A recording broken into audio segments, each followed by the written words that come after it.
ผู้ใหญ่บ้านฟินแลนด์ก็ให้ดูนะบินพี่น้อง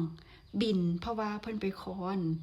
หมอแปลงหมอไฟหั่นนะเอามาติดอยู่ค่ายโตเกียวมิวสิกตรงไม้หั่นนะอยู่ตรงทุ่งเศรษฐีหั่นนะเพราะว่าออฟฟิศบ้านหอพักมันแล้วก็ต้องต่อไฟต่อหมอแปลงก็เกือบแสนพุ่นนะคะพี่น้องผู้ใหญ่บ้านฟินแลนด์เพิ่นก็ว่าเงินรายได้จากกลุ่มปิดที่ได้มาก็เอามาทำสิ่งนี้แหละเอามาติดตั้งเข้าตรงบ้านเพิ่นหั่นแหละพี่น้องเพิ่นก็บอกลูกน้องเพิ่น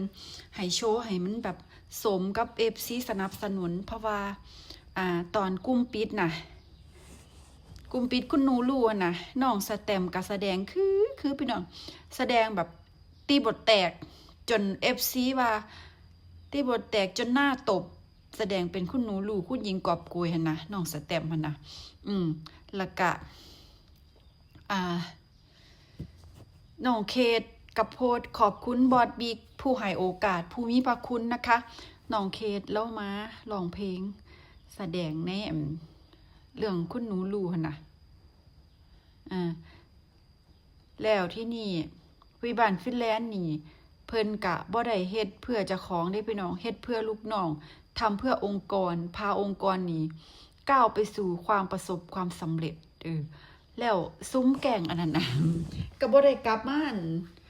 แสดงกลุ่มปิดอีหยังก็บ่ได้แสดงได้พี่น้องซุ้มแก่งซุ้มเดอะแก่ง4-5 คน3คนตอนนี้เหลืออยู่3คนเดอะแก่งหั่นมีครูสอนเต้นนำเรียกได้ว่าประมาณว่าถูกดองถูกหยังถ้าบ่มาแสดงกลุ่มปิดนี่ก็บ่ได้เงินมาไล่ได้พี่น้องเพราะว่าถ้ามาแสดงกลุ่มปิดมันสิได้เงินมาไล่นำเขาบ่เขียนบทให้เขาบ่ได้เชิญมาแสดงบทคุณหนูลู่น่ะเจ๊มาเดียวเป็นคนเขียนบทนะเขียนบทแบบกระชั้นชิดเขียนบทแบบกระชับหั่นนะแบบสั้นกระชับได้ใจความหั่นนะพี่น้องรู้บ่ถ้าผู้ใดแสดงกลุ่มปิดน่ะได้เงินมาไล่จากบ้านฮักคือจังคู่แนกแสดงกลุ่มปิด EP คุณหนูลู่คู่แนกได้โอ้ย30,000 กว่าบาทพุ่นนะคะเงินมาไล่เพราะว่าอะไร FC ของค่ายโตเกียวมิวสิกเขาเอ็นดูค่ะเขาเอ็นดูพี่น้องค่ะสิได้แสดงกลุ่มปิดหรือบ่ได้แสดงนี้มันขึ้นอยู่กับบอสบิ๊กผู้ใหญ่บ้านฟินแลนด์ค่ะว่าแต่ไผสู่การเอางานโอ้ยบอสบิ๊กเพิ่นสนับสนุนเบิดนะคะคือจังคู่แนกวลูทนะเพิ่นบ่ดื้อบ่มึนบ่กวนให้เฮ็ดหยังเพิ่นก็เฮ็ดให้ร้องเพลงร้องหยังเพิ่นก็ร้อง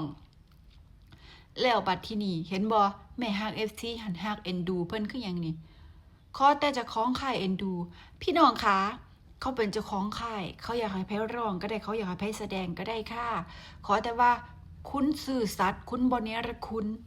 คือจังซุ้มเดอะแก่งคือจังสิขี้ข้านนี่เพราะว่าเขาให้แสดงคอนเสิร์ตใหญ่มัน5 ชั่วโมงเด้ไปขึ้นคอนเสิร์ตใหญ่หมอลำวงใหญ่นะ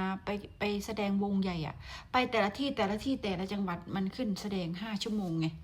นั่นแหละกะสิว่าผู้ใหญ่บ้านฟินแลนด์เอาเปรียบปันที่บอกซุ้มแก่ง3 คนนั่นที่เหลืออยู่ตอนนี้น่ะนะทำนี้ก่อนเด้อจ้ะ